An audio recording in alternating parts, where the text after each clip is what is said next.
CM Jagan కు సవాల్ విసిరే అర్హత చంద్రబాబుకు లేదన్నారు వైఎస్ఆర్సీపీ ప్రధాన కార్యదర్శి సజ్జల రామకృష్ణారెడ్డి. 14 ఏళ్లు ముఖ్యమంత్రిగా ఉండి చంద్రబాబు ప్రజలకు ఏం చేశారో చెప్పాలన్నారు. మేనిఫెస్టోలో 99% హామీలను నెరవేర్చాం కాబట్టే ప్రజల్లోకి ధైర్యంగా వెళ్లగలుగుతున్నామన్నారు. డీబీటీ ద్వారా 87% ప్రజలు నేరుగా లబ్ధి పొందారని చెప్పారు. సీఎం జగన్ పై వ్యతిరేకత ఉంటే చంద్రబాబుకు పొత్తులేందుకని ప్రశ్నించారు సజ్జల.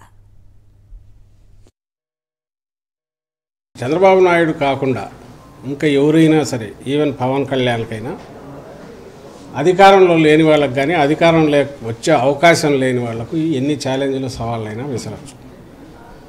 అధికారంలో ఉండి 14 ఏళ్ళు, అందులో 5 ఏళ్ల క్రితం తానే అధికారంలో ఉండి ఆ 5 ఏళ్లలో ఏం చేశానో చెప్పుకోలేని వ్యక్తికి ఇప్పుడు అధికారంలో ఉన్న జగన్మోహన్ రెడ్డి గారికి సవాల్ విసిరే అర్హత లేదు, హక్కు లేదు. 99% ఈరోజు మేనిఫెస్టో పూర్తి చేశామని సగర్వంగా ఎందుకు చెప్పగలుగుతున్నామంటే మిగిలినవన్నీ ఏది కాలేదో చెప్పమనండి.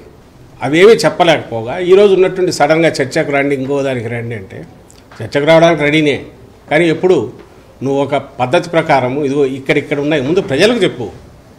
14-19 మధ్య నేను ఇవి చేశాను, ఇవి జగన్మోహన్ రెడ్డి గారు తీసేశాడు, లేదా ఈయన చేసినవి ఇది బాగాలేదు, నేను వీటిని తీసేసి ఇది పెడతాను, లేకపోతే వీటికంటే మెరుగ్గా పెడతాను చెప్పు. అప్పుడు ప్రజలే నువ్వు అన్న దాంట్లో అర్థం ఉంటే నిన్ను అభిమానిస్తారు, ఆదరిస్తారు. లేదనుకుంటే మళ్ళీ చీత్కరిస్తారు. మేము మంచి చేసామనుకుంటేనే మీరు ఓటు వేయండి, ఆశీస్సులు ఇవ్వండి అని ధీమాతో నిబ్బరంగా జనాన్ని అడగగలుగుతున్నారు. నువ్వు అలా అడగగలుగుతున్నావా?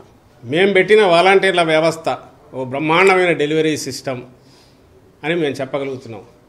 నీకు నిజంగా నీవు పెట్టిన దాని మీద నమ్మకం ఉంటే చంద్రబాబు నాయుడు తాను పెట్టిన అదేది జన్మభూమి కమిటీలు అత్యుత్తమమైనవి, మేము వస్తే అవే తీసుకొస్తాం, వాటితోనే మేము పని చేయిస్తామని ఒక మాట అనుకోమను. ఎందుకు ధైర్యం చాలట్లా? ఆ మాట ఎందుకు అనట్లా? ప్రజలు చూస్తున్నారు. సిద్ధం సభలు వాటికి వచ్చే అవి కార్యకర్తల సమావేశాలు.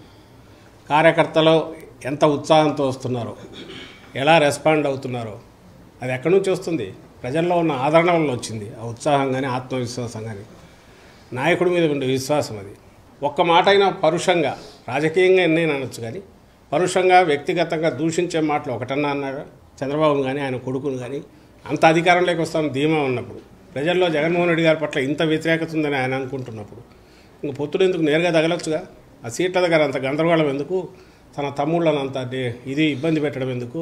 తను నమ్ముకున్న వాళ్ళను తనకు లేదు కాబట్టే, ఇంకో పక్క బింకాలు పలుకుతున్నాడు కాబట్టి, ఏదో ప్రగల్భాలు పలుకుతున్నాడు కాబట్టి ఆయన అడుగుతున్నాం. మరి నీకు అంత ఇది ఉంటే పొత్తులు ఎందుకు ఆయనకని అడుగుతున్నాడు. చంద్రబాబు నాయుడు తప్పులు చేశాడు, అవినీతికి పాల్పడినాడు కాబట్టి ఆ రోజు కేసు పెట్టారు. ప్రైమా ఫేసి కేసు ఉందని ఆయన్ని తీసుకెళ్లి జైల్లో పెట్టారు.